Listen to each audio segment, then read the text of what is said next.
Back now to the Middle East, Palestinian protesters taking to the streets in the West Bank. They are clashing with Israeli forces. Palestinians throwing rocks and stones at Israeli soldiers.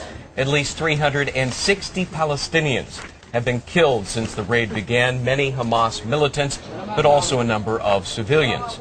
Joining us now live, Palestinian legal advisor Diana Buttu, who, as I understand, is live from Ramallah. Thank you for being with us.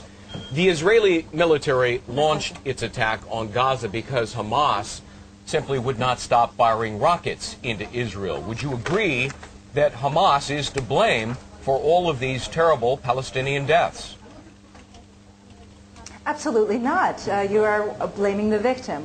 It has been proven time and again that even when Hamas does not fire a single rocket, and it's important to note that these rockets do not have explosive heads, that nonetheless Israel continues to fire upon Gaza. Over the course of the past 2 years, there have been close to 2,000 Palestinians in Gaza who've been killed. And most recently, when Americans were celebrating the election victory of Barack Obama, Israel used that opportunity to go into the Gaza Strip and kill Palestinians. So this is not at all a question of Israel simply responding. It's a question of Israel initiating. And this is a violation of international law.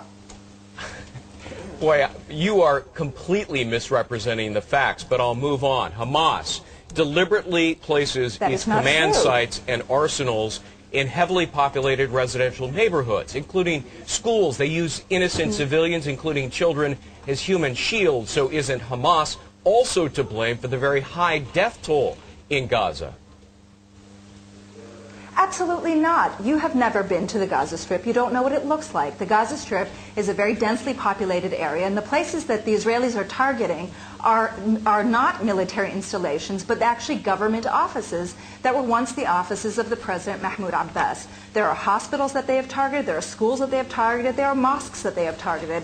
It is wrong to be blaming the victims and saying that it is somehow the victims' fault for the fact that Israel is using U.S. weaponry to kill Palestinians. That is simply incorrect. These are war crimes, and Israel should be prosecuted for carrying out its war crimes, and you should not be defending them. Diana Buttu, you're wrong again. I have been to Gaza. I spent a lot of time in Gaza City, Gaza Strip, the West Bank. I've met with terrorists there. I know what they're doing.